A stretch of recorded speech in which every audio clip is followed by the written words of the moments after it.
My job isn't particularly hazardous, but COSHH does affect me.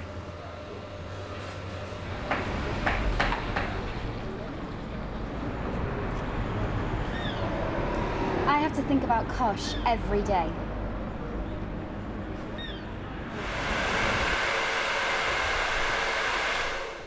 You wouldn't have thought that COSHH affected me either, but it does. You would be surprised how many people are affected by COSHH in their working lives. The chances are that if you're watching this video, then you are too, perhaps even in ways you'd least expect. So what is COSHH? COSHH is a set of regulations concerning the control of substances hazardous to health. Hazardous substances can take many forms, such as chemicals, fumes, dusts, gases and vapours, and more. COSHH is essentially about knowing what substances could harm you and how best to deal with them. Your job can involve using specific substances as part of the work that you carry out, or substances may even be created as a result of your work. Regardless of the way in which substances are used, there are responsibilities that must be met. Remember that it's not only yourself that can come into contact with substances that are used in your work. Customers, visitors and colleagues can all be affected too. Of course, some substances are clearly recognisable as being hazardous to health. The dangers of coming into contact with coal dust are well known, for example. However, many other things, such as paint or naturally occurring environmental substances, can be equally harmful if precautions are not taken to minimise the risks.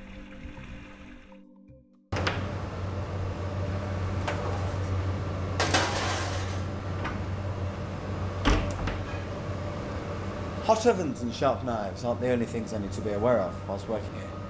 The dust from this flour, for instance, can cause occupational asthma if I don't use it safely. Controlling hazardous substances is a really important part of my job. And it's not just myself I've got to think about either. I've got to make sure that our customers are safe too. People don't think twice when they're filling up their cars with fuel, but actually they're using really dangerous chemicals. Yeah, these scissors, bleachers and hair dyes are all pretty hazardous. But having wet hands for most of the day wasn't something that I thought could cause me harm. Being aware of which hazardous substances are present in your work is the first step. You'll also need to find out exactly how each substance is used and how you can prevent or minimise exposure. So how do you find out which substances are present? Firstly, you can refer to material safety data sheets. Data sheets are supplied with your first delivery of single and mixed chemicals if they're classed as dangerous for supply. They describe the hazards, the substance present, and give information on handling, storage and emergency measures in case of accident. It's not just industrial chemicals that are covered by COSHH. Other examples include flour, other dusts and biological substances. Any substance that creates a risk to health because of its properties and the way it's used should have been identified by your employer during a COSHH assessment. To stay safe at work, you'll need to rely heavily on the results of this assessment. Your manager should have the results available for you to view and should communicate them to you. If you're unaware of the results, then ask. Many substances carry hazard warning symbols, which will help you to identify the hazard posed. You'll probably be familiar with these orange warning symbols, but recently these have changed to a new, globally harmonised system that you may be less familiar with. The revised symbols feature an image along with a written description of its meaning and a precautionary statement. Here are some of the most common ones. Formerly, this symbol was used to represent something that is explosive. This is being replaced with this symbol. It will be accompanied by a description such as heating may cause an explosion, and the precaution, keep away from heat or sparks, open flames and so on. This familiar, highly flammable symbol is now replaced by this one. Heating may cause a fire. keep only in original container.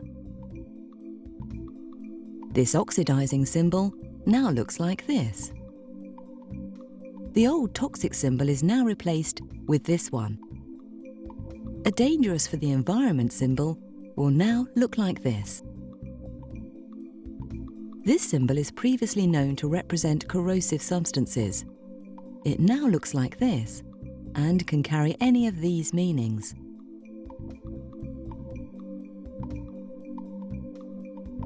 There are also some brand new pictograms. This one refers to long-term health implications, such as respiratory problems, asthma, and even cancer.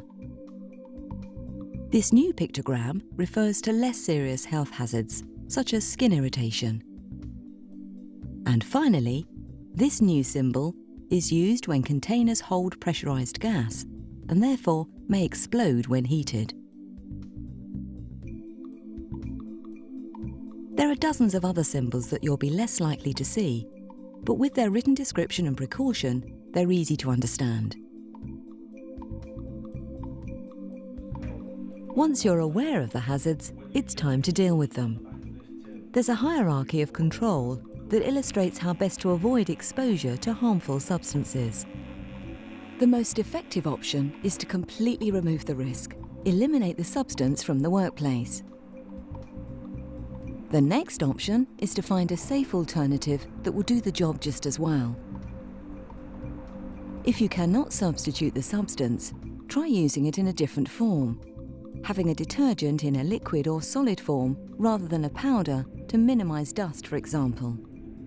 If you can't prevent exposure, you must use control measures to keep the risk of harm as low as possible.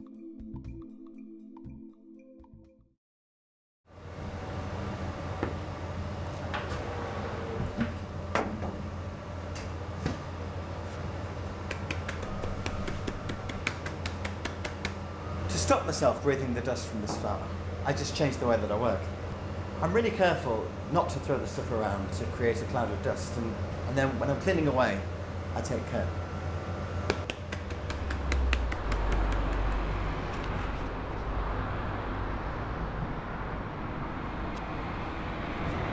I only activate the petrol pump when I know that the person using it is safe to do so. They have to be old enough, using approved fuel containers, and obviously not smoking or using anything electrical. I also have to regularly clean up petrol spills.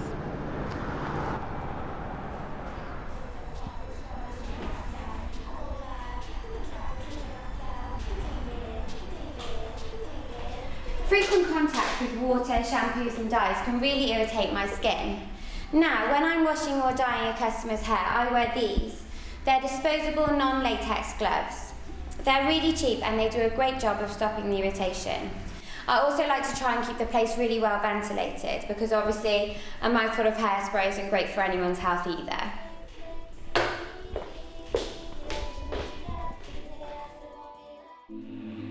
Hazardous substances can cause you harm through being inhaled, such as fumes, dust and gases, through being absorbed through the skin, through being injected into the skin as a result of an accident or injury, being swallowed accidentally after not washing your hands, or through contact with the eyes from splashes, for example.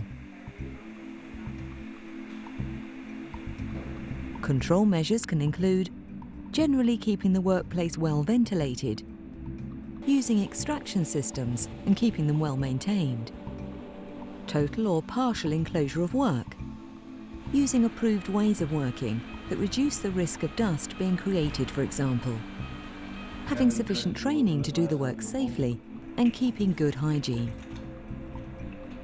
Personal protective equipment, or PPE, is the last line of defence in preventing exposure to hazardous substances. Your employer is responsible for providing and maintaining PPE in your workplace free of charge, but you're responsible for ensuring that it's used correctly and must report damaged PPE to management immediately. Depending on the work you do and the hazards present, you'll require different forms of PPE. Respirators, gloves, safety shoes and eye protection are just some of the many forms of PPE that may be required as a result of a COSHH assessment or as advised by the datasheet. The PPE you use should fit correctly, be comfortable, and be kept clean and in good condition. Make sure you're using the right type of protective item. Not all gloves are the same, for example, and they may not be suitable for use with certain substances. Also, never share PPE that touches the skin. Everyone should have their own, and it should be used correctly. COSHH regulations set out work exposure limits, WELs, for hundreds of substances. A WEL is the maximum airborne concentration level of exposure within a given time. It's an offence to exceed the work exposure limit. Control measures and PPE can reduce the risk of exposure to hazardous substances, but you'll still need to keep an eye on your health to make sure that you're not unknowingly being harmed. Health surveillance is important if you're working with hazardous substances. Sometimes it's a legal requirement, but usually it's used as a comfort test to provide reassurance that your health is not being affected and to check that control measures are working.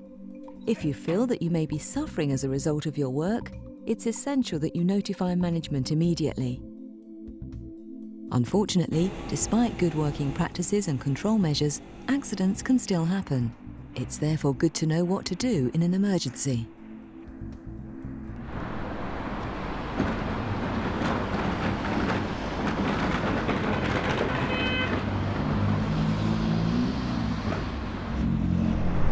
Petrol stations can be highly dangerous places. It's so important that I know what to do in an event of an emergency. If there was a fire here, the results could be devastating.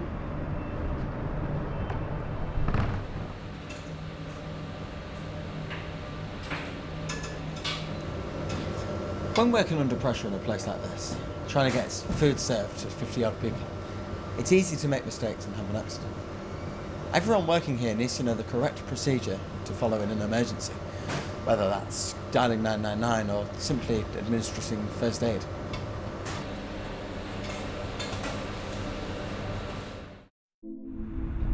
If there's an accident involving a hazardous substance, you must know where to find the right equipment to deal with the incident and how to use it correctly. That can involve things like the use of spill kits and knowing where to find your company's first aiders. In an emergency, a fast response is vital, so you must be familiar with the right procedures. If you're unsure, then make it your duty to find out. Usually, hazardous substances will require special disposal. They should not be placed with general waste or poured down drains. The material safety data sheet will include details on disposal. If there isn't a data sheet, you should ask management how you should deal with the waste. No matter what line of work you're in, you'll need to understand the importance of controlling hazardous substances. The main aim of COSHH is to avoid exposure altogether. When that's not possible, you should seek ways to replace or reduce the substances you're in contact with, or as a last resort, use protective equipment during your work. Also remember to always follow guidelines for safe storage and disposal of substances, so they remain safe when not in use. Keep a close eye on your own health in the long term and know what to do in the event of an emergency. Taking these steps will go a long way in helping you to stay safe at work. Take care and keep safe.